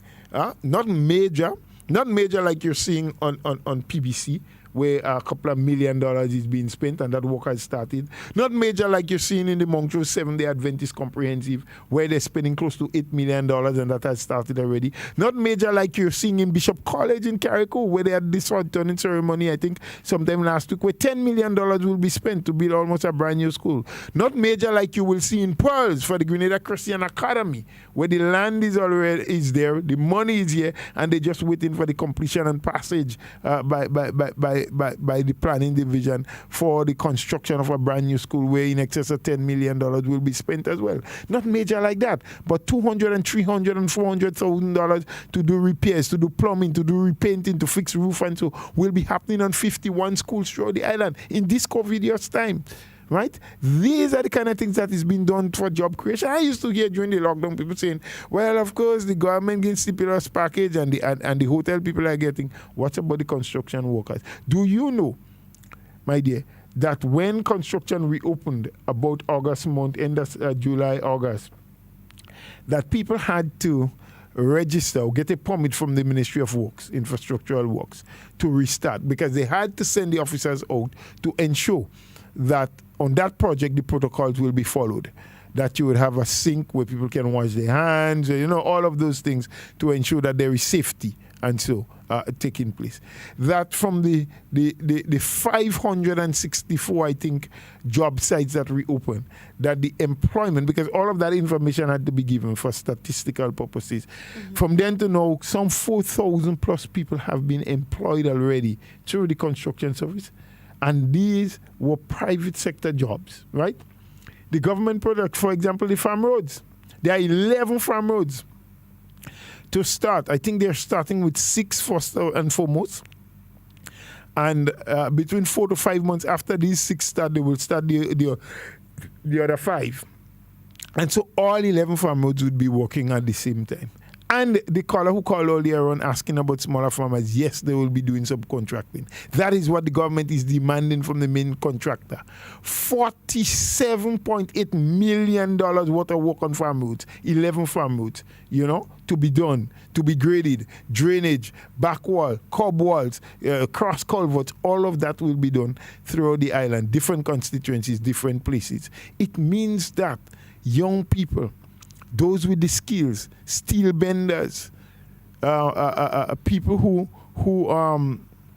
can lay blocks and do different things, all of these people will have employment opportunities. And I did speak about the schools, 51 schools having a thing. Plus the major work. Think about Carriacou, where $10 million is being spent on Bishop College. Most people into construction in Carriacou will get work.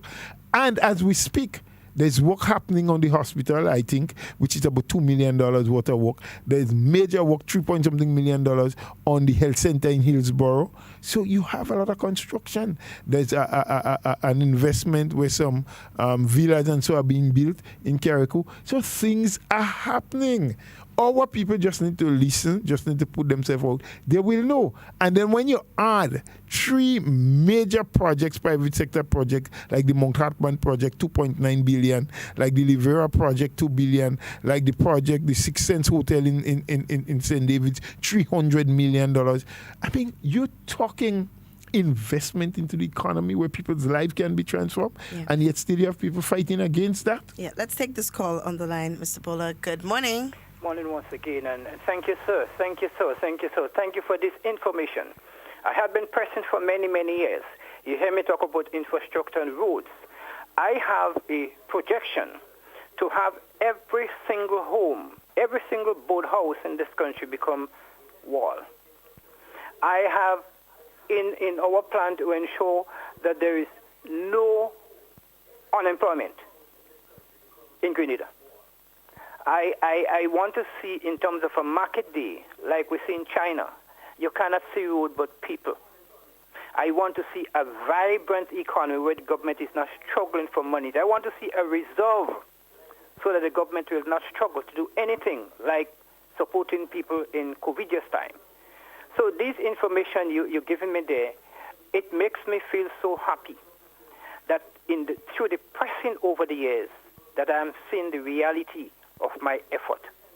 Thank you, sir. I want to see those things on the ground because we shouldn't have unemployment in this country. We shouldn't have, when you have a storm being threatened, somebody has to run from neighbor to neighbor. You must stay in your house and hunker down. I want to see every single home in this country having a septic and not a latrine.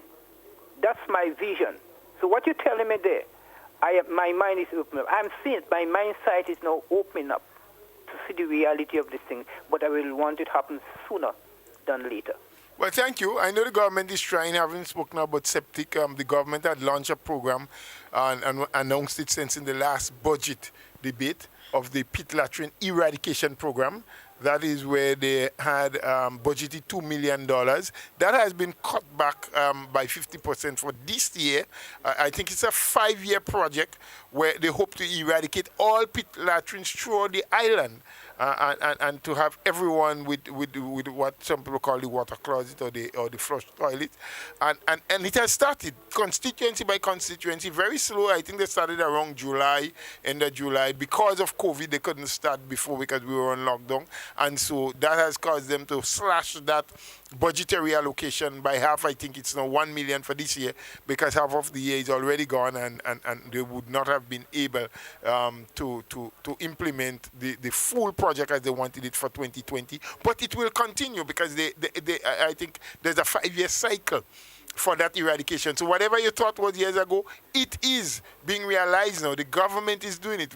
They're getting into that project. A masterful project where they want to take all people out because it is not the most sanitized thing to have the pit latrine, but many of us use it. I've used it as a little boy. That's what we knew. But as we modernize and things change, the government recognized that they need to give assistance. So the most vulnerable, the seniors, they are getting 95% of what they need to put in that system, meaning that labor is being provided and most of the input. They only have to put in a 5%, which sometimes amounts to payment for transportation of the materials and so from the place of purchase to their home, or sometimes they ask them to contribute 100 blocks for the purposes of the septic tank. Or somebody may say, well, I have 2 strong boys around who would dig the septic tank and so on, put up the blocks in it. But the seniors and so on, the most vulnerable, have to contribute 5%. For other people who are not at that same level, you may be younger, but not affording to do it now, government is going to give you 50% assistance. What you need to do is show them that you have the first 50%, so you may start by putting up the blocks for the thing, and then they provide you with the toilet set and the plumbing stuff and so forth. So there are conditionalities to it, but government is committed to see the eradication of pit latrine. So this government is in everything, trying in every way to give a hand up, not a hand out, a hand up to the people of Grenada.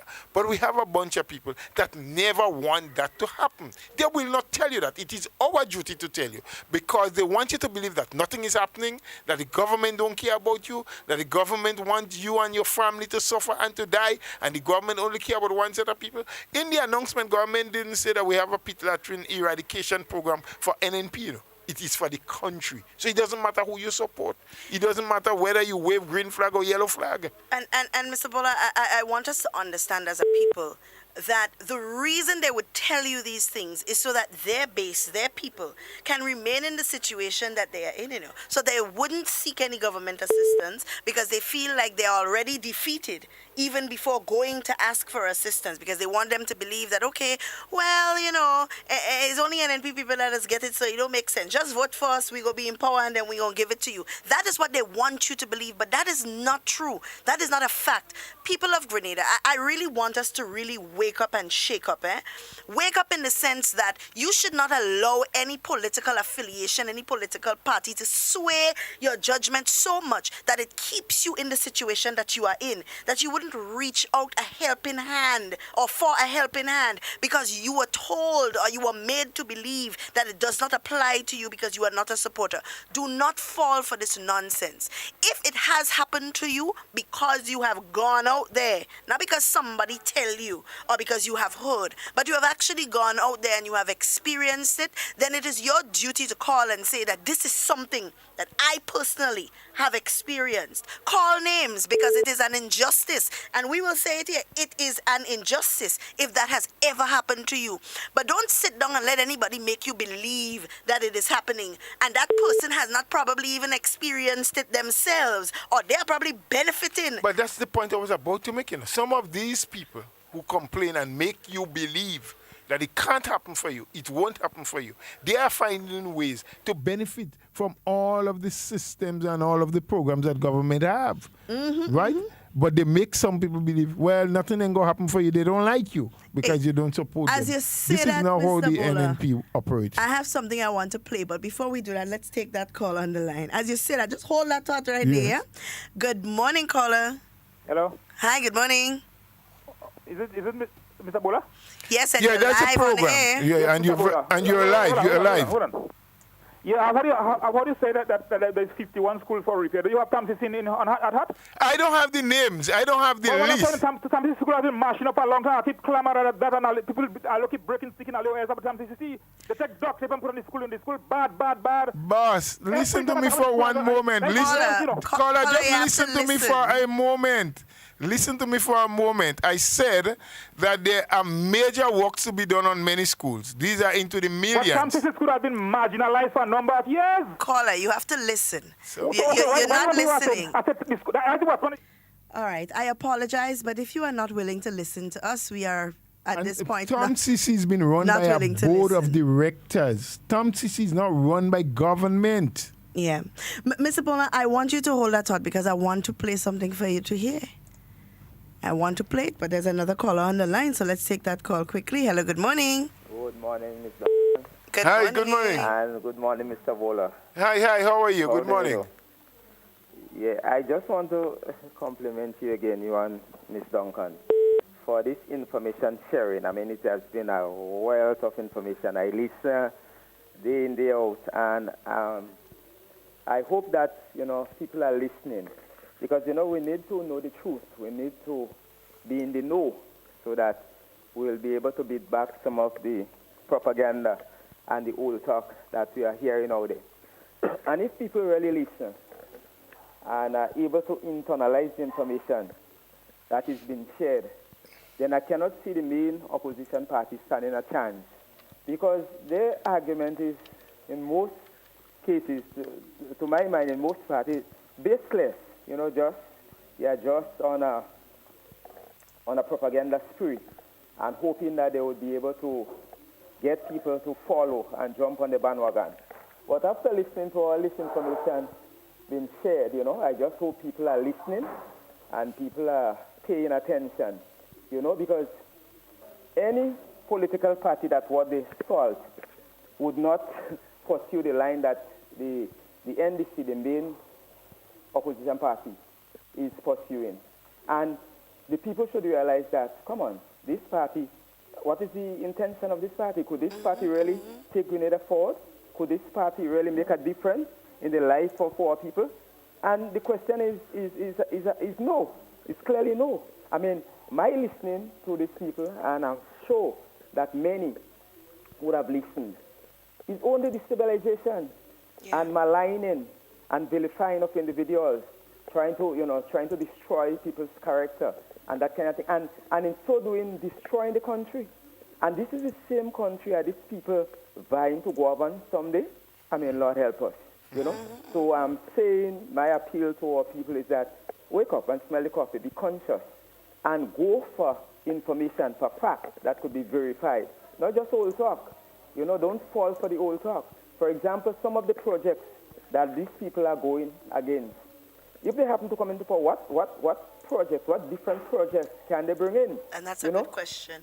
For example, I mean, a lot was said about the Liberal project, so I don't want to repeat. But looking at the cost-benefit analysis of that project, the kind of economic benefit that this would bring to St. Patrick's and the surrounding parishes, and Grenada as a whole. I mean, it's immense, and so on. But yet these people are going against it. Whether it's the Mount Hartman project, whether it's the project in St. David's in Last Suggest, wherever.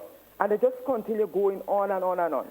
But Mr. Bola and Ms. Duncan, this morning I was reading, I think, an article written by Dr. Volma Jessime, who is an environmental engineering I saw it as well. person, right, and policy analyst. And she was giving her content, right, as she sees it, and her understanding of the proposed merger of the GCNA, the Grenada Cooperative Nutmeg Association, and the GCA, the Grenada Cocoa Association. And I read this article by the lady, and I mean, it's a different spin, it's a different perspective. And I was reading and I was following carefully what she was saying, and to me she was making a lot of sense. Unlike another one that called the organization Campus or whatever. But I don't think they had they are profound or they are deep as the wood that I know they call Campus. And going around with a group of persons from civil or NGOs and members of the NDC going around trying to discourage farmers and others to go for the idea of the merger, bringing the two commodity boards together and so on and so forth. And people ought to know the truth. People cannot spend all the time or so much time just running after propaganda. I see the NDC has been very, very irresponsible, because they should be doing better than that. They should be helping the people to understand the situation in the country and understand their own situation and to be able to make a difference in their lives and not just depending on government or politicians to do everything for them. It is impossible for any government. It could be the most affluent country in the world for government to do everything for the citizens. The citizens themselves have to get up and get. And that's why you have the private sector and you have other organizations, NGOs and civil organizations and what have you. But these people who are vying, who saying that they are the alternative, they are doing a disservice to the people of Grenada by misinforming them, by misleading them, and keeping them where they are. Are you going to follow a party like that? And we should come out strongly, providing the people with the information. We are not on the propaganda train like them, but we are out to beat back the destabilization and the false and misinformation, because some of them, they deliberately spread. Sometimes in some cases, they know the facts. Of course. But they are misleading the people, they are misinforming the people. Because if they are telling the people the truth, telling them the facts, they know definitely they are not going to gravitate towards them. They are going to say, well, the NMP is on the right path, they are doing the right thing. No government is perfect. Any party in power, any government in power would make mistakes. Or the people might feel, well, they might be doing some things that they didn't expect them to do, or they want them to do differently, whatever. That's human nature, that's human beings. But looking at what the government is doing, looking at the performance of the government amid COVID, the government of the day, the NNP government, must be complimented. You know, I accept. The party or the government led by a visionary leader, an insightful leader, and a cooperative team. And that is what is making the difference. And that is what I think they, more than anything else, that they are frightened about, you know, and so on. And therefore they are engaged in spreading propaganda. So my appeal to my people is to wake up, smell the coffee, get to know the truth. Old talk and propaganda would would not improve your situation economically or socially or otherwise. You got to get up and get in the know and help yourself. Try to find out what is happening and be part of the process. Be the changes that you want to see. And that is always my appeal, and that would continue to be my appeal. I want us to be the change that we want to see. I want us to make the difference that we want to see. That is the only thing that could change things around, you know. But we have a very good thing going for us. Well, forget, you know, one of the worst things to happen is to not know what you want. Yeah. Is to say go or come, or whether I should go or whether I should come. For example, well, whether I should go or whether I should stay. Yeah, whether I should go. Yes, you don't like the word come, stay. No, I didn't say I don't like it. I just prefer you say whether I should go or I should stay. I agree. Whether you should stay or you should go, you know, and so on. Because we were talking about the lockdown, and everybody was, you know, restless about the lockdown, and we've been locked down for too long, and with this and that and the other, and why you do this and why you do. Calling for the opening, for the reopening. Now that we are slowly reopening, listen to the response. Why so, will you stay are closed? these people really sure for the one? You know, they're just out to mislead and to misguide people. But I'm also appealing to our people to be responsible. I find us too irresponsible in many cases, in many instances. Yes. I have been traveling on a bus, and long before they allow the full capacity, full house, I have been traveling from a bus from Sutton to Grenville, 18 of us on the bus, and if 6 of us were wearing masks, or 6 of us were wearing masks, discounting the driver and conductor, that's been irresponsible. Well, somebody suggests, as you have said, that somebody suggests that once they're not weighing, you should ask them to drop you.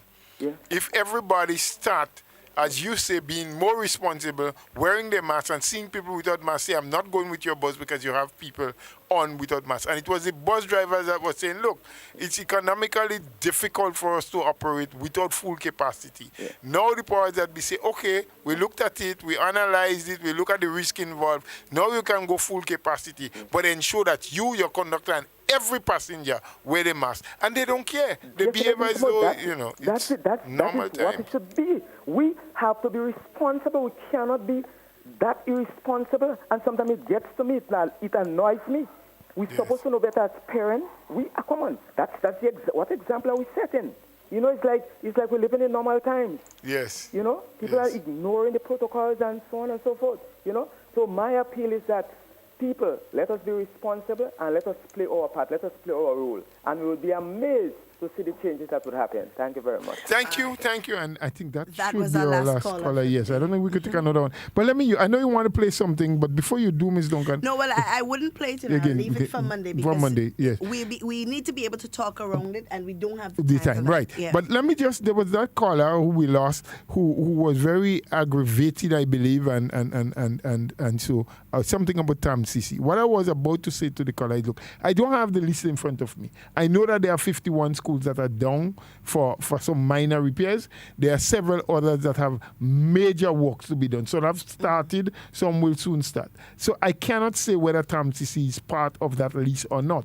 However, though, I also want to say that Tam Sisi is being operated by a board.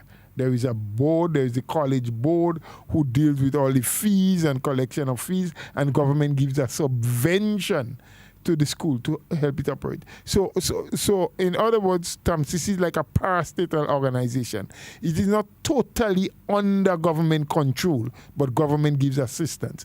Now, we would have to verify and we'd have to inquire whether it is the responsibility of the government to do the infrastructural works for TAMCC, or whether or not it is the council that operates them that has to take care of the infrastructural work. That we will verify from the ministry or the minister. It could be Minister of Education or Minister of Work. And that is what I was saying to the caller. Hold on, let me explain that to them, because I am not in a position to say which schools are on the list. I know for a fact that 51 schools are done. There's a $12 million package deal for doing all these minor repairs. And then there are hundreds or millions for doing major work, like rebuilding of some schools, building of new schools, doing major repairs or addition to some schools, expansion and so forth. I haven't seen the list, so I don't know if TAMCC is there. Right. But let us verify. There's a call on the line, Mr. Bola, and they've been very patient. If they can patient and persistent, but they have to keep it down to a minute or a minute and a half. 30 seconds. Hello? Good morning, Mr. Morning, my dear. We get you very late, but we're running out of time. I said we get you very late, but we're running out of time, so you ought to be quick. Okay then. And morning, Ms. Duncan. Good morning. Are you running out of time? But Yes. the man take up the whole program. Yes. The last caller, he took up everything. Yes. You know, and other people want to make a contribution. Yes. You know, what I want to say is, Mr. Bola, there is a lot of people in Grenada, not everything the government could do for them, yes. Mm-hmm. But because look at me, I just walk, but sometimes you need a little help, Yes. Mr. Bola, and you can't get help. Yes. And there is people in government that they want all the help for themselves and their children and their family. Mm-hmm. Yeah, they want all the help. And these are the same people that call in the program and talking about government can help everybody. People that need help and they don't help them. I come out here every day in my life, and to make a dollar, so I can make a dollar. And if you go for a little assistance, they have you going wrong, Grenada. I have a friend in Grenada Street that served this country, and she can't see right now. It is tongue of St. George, and she do all the application to get the little $300, and they won't give her. And you have people that get in with their mother, they get in with their father, they get in with their brother. I just speak, so people don't like when I speak. And this is the thing what has bothered me. Okay, so we need to take those information to those in authority, let them look into the situation. Yes, they must do that, Brother Bola. Right. They have to do that. Yes. So when they're talking about the government can't do everything, we know that. But then you want that they can push up the ladder. Right. And instead they push up, they pull you down. Yeah, okay. Right. Okay, we understand that, yes.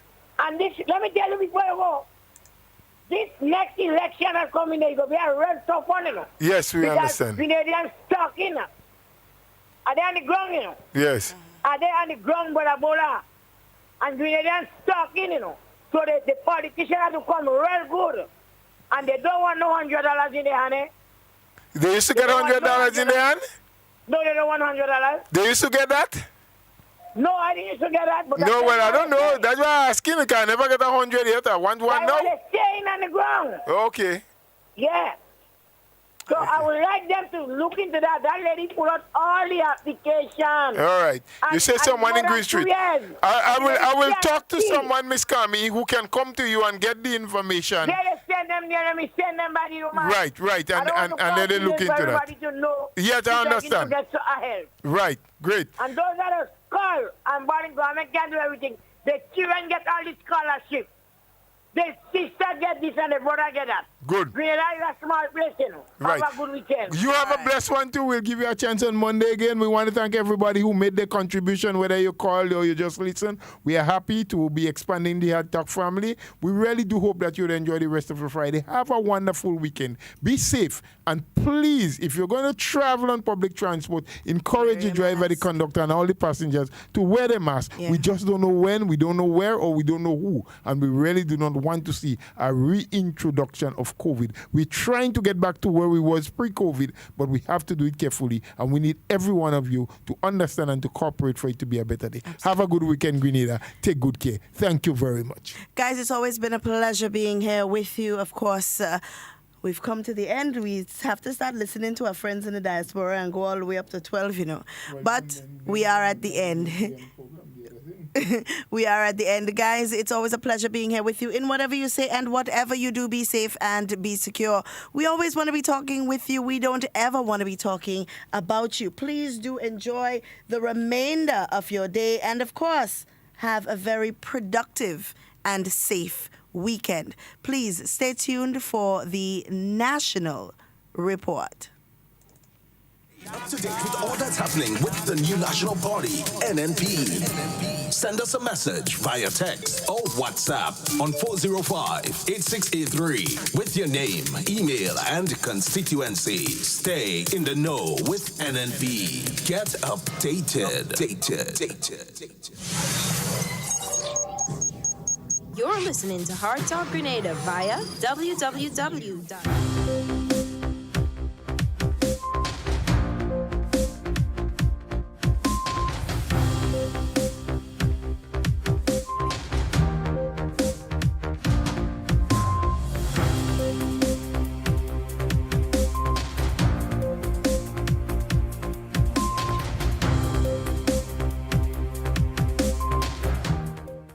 Prime Minister Dr. Keith Mitchell reiterates call for regional collaboration on ICT. We'll have the details to this and other stories in the National Report.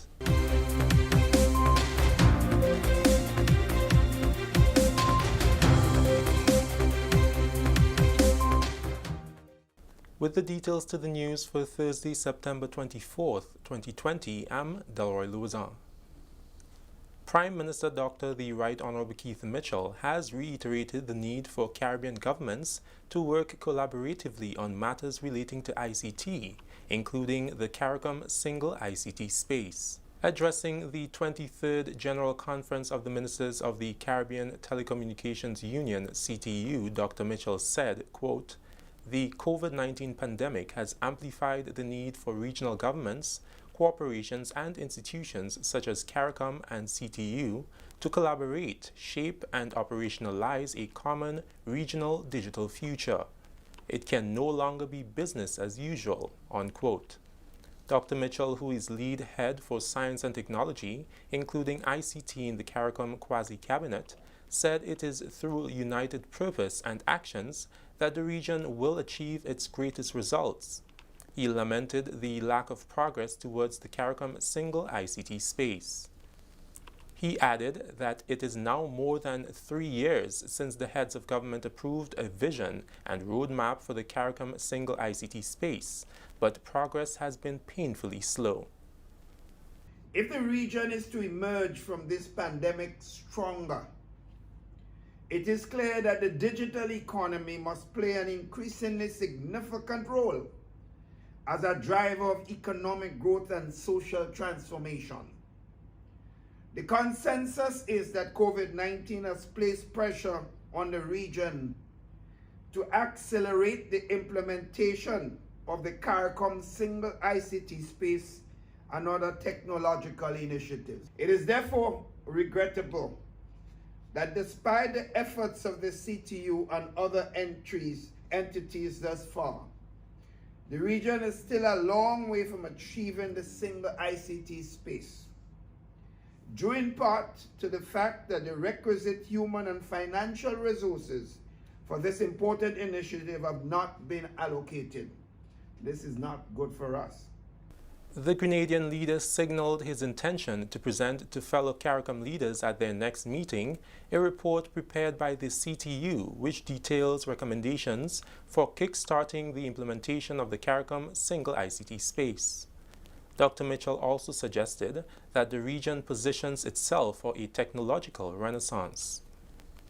While the spread of COVID-19 continues to have a major negative impact on the global economy, it is clear that the digital economy is showing no signs of slowing down. This is good news to some extent.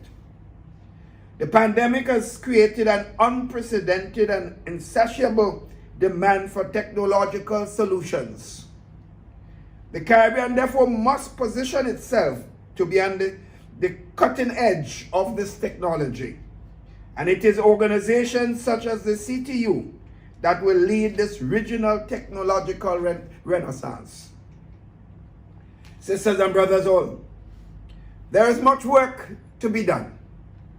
And as we press forward in this digital construct, issues such as the elimination of roaming charges among the CARICOM sisters states must be placed on the front burner and given our collective focus on efforts.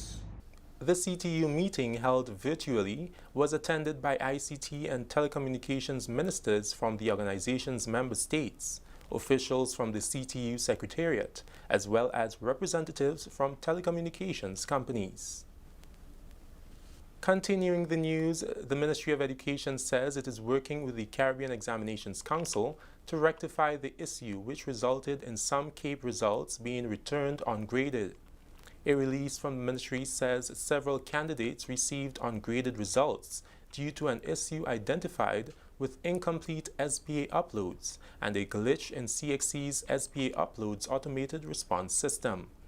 The subjects affected are Pure Mathematics, Unit 1 and 2, Entrepreneurship, Unit 1 and 2, Environmental Science, Unit 1, Management of Business, Unit 1, Sociology, Unit 2, Communication Studies, Caribbean Studies, and Law, Unit 1.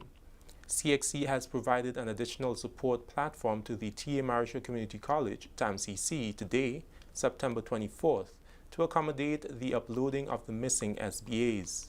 Consequently, the CAPE grades that were issued as ungraded will be reissued to students in the shortest possible time. You're watching the National Report. We'll have more news in just a moment. Do stay with us. Protect yourself and our community from COVID-19. Wash your hands frequently with soap and water for at least 20 seconds. If soap and water are not available, use an alcohol-based hand sanitizer with at least 70% alcohol. Use a tissue when blowing your nose, sneezing, or coughing. Immediately discard the tissue properly and wash or sanitize your hands. Avoid close contact with people who are sick. Let's do our part to ensure that each and every Grenadian remains healthy. To stay up to date, visit the Government of Grenada's webpage or the Ministry of Health's Facebook page. For more information, contact the Ministry of Health's hotline by calling 53-VIRUS. This has been a public service announcement brought to you by the Ministry of Health. Welcome back. Infrastructure Minister Honorable Gregory Bowen says there is no truth to claims that regional and international construction companies are being awarded many of the large contracts for roads and buildings as opposed to local contractors. Minister Bowen said contracts are awarded through a transparent process that is known by all certified contractors on the island. You have guidelines and rules to follow. For example, you should have accomplished similar quantity jobs. Let's just say a 50 million EC dollars. You must have done a similar job like that before. There is hardly any road contractor, local road contractor, that would have done a $50 million local contract. Maybe the 10 or the 11. So if contracts are done in that value, then they will have a chance to bid. Then they must put performance bond, and then they must have a certain quantity of cash flow. Remember, when you work with the World Bank or the Kuwait Fund or any other project, the European Union, you have to pay your men and buy material for over a period of 6 months. You must be able to do that. Right? You will get an advance payment, but the advance payment will be less than what you need. So you have to have sufficient cash. You may go to the bank and get it. So you may be able to pass that condition. But the condition of doing work before or within the last 4 years, you must do work to a value of 200 million. These are the criteria, the conditions that our local contractor will fill. The infrastructure minister says the external financing agencies are very strict about terms of reference for qualification in the bidding process. He made reference to the St. Patrick Road Improvement Project, which is in the vicinity of $10 million. We start at a minimum of 10 million US. That's where you're going. The first phase in St. Patrick is 10 million US. The second phase is between 15 and 18 million US. And then you have to tender. Nothing is preventing a local company from tendering. But can they meet the conditions? Hardly. And finally in the news, the government of Grenada is spending millions of dollars on school construction and refurbishment around the country. Earlier this week, the start was turned to signal the start of a Caribbean Development Bank CDB-funded multi-million-dollar construction project at Bishop's College in Carriacou. The project is part of the Grenada Educational Enhancement Project and involves the construction of a new school building and rehabilitation of the existing structure. Minister for Carriacou and Petit Martinique Affairs and Local Government, Honorable Kindra Matthew Stewart, is a former student. She complimented all involved in placing the institution at the top of the priority list. She is confident the school will receive a makeover that is deserving of an institution that has served the educational needs of Carriacou and Petit Martinique for years. The government of Grenada, through the Caribbean Development Bank, has committed $10.8 million to this project. Monies that I believe will be well spent for a makeover well deserving of an institution that has been the bedrock of our community. For this, I want to thank our dear Prime Minister and Minister of Finance for such a bold commitment towards the future of our children and to Carriacou and Petit Martinique. I am very confident that this new school will be transformed into a better institution of teaching and learning where learners, educators, and parents will feel free and secure, and where quality learning can continue to take place. This is in line with our educational strategic goals, which is to improve the condition and education outcomes by providing opportunities for youth development. In closing, I therefore would like to reiterate my thanks to everyone involved in this project, all stakeholders, our students, both past and present, our parents, our teachers, everyone involved. And I look forward to the fullest and frank cooperation of all of you to ensure that this project is a success. Minister for Education Honorable Emlyn Pear said despite the drop in government's revenue due to the COVID-19 crisis, they were committed to ensuring that there were no further delays on the Bishop's College project.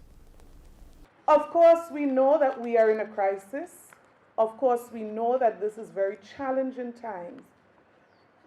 But I'm sure that you would agree with me that God has been good. So much resources have been diverted for other reasons, but we are indeed blessed that we are here this morning and we are able to continue this project in spite of the fact that government's resources, government's revenue has reduced by about 50%.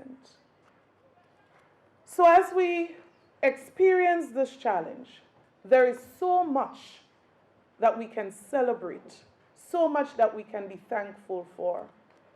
And I want to use this opportunity to express appreciation to the principals, staff, students, the entire school community for your patience. The contractor for the project is Hanover Construction Company Limited from Trinidad. The company's operations and construction director, Richard Maharaj, says the project will create job opportunities for more than 100 construction workers locally and is expected to be delivered by March 2022. We will be looking at over 100 skilled people employed on this project, which will comprise of carpenters, masons, helpers, steel benders, technicians, and engineers that will be on this project. So we will have over 100 people employed on this project. We will also drive employment through providing, working with local suppliers, local truckers, equipment providers who will be employed on this project and will gain employment through Bishop's College. Among many people expressing gratitude on the commencement of the project were Permanent Secretary in the Ministry of Carriacou and Petit Martinique Affairs, Roalda Kwamina, and Principal of Bishop's College, Indra Scott. That story concludes the National Report for Thursday, 24th September 2020. Recapping the headline, Prime Minister Dr. Keith Mitchell reiterates call for regional collaboration on ICT. That's all from us here at the newsroom. On behalf of all who made this newscast possible, management and staff of the Government Information Service, I'm Delroy Louison, thanking you for joining us. We'll see you next time.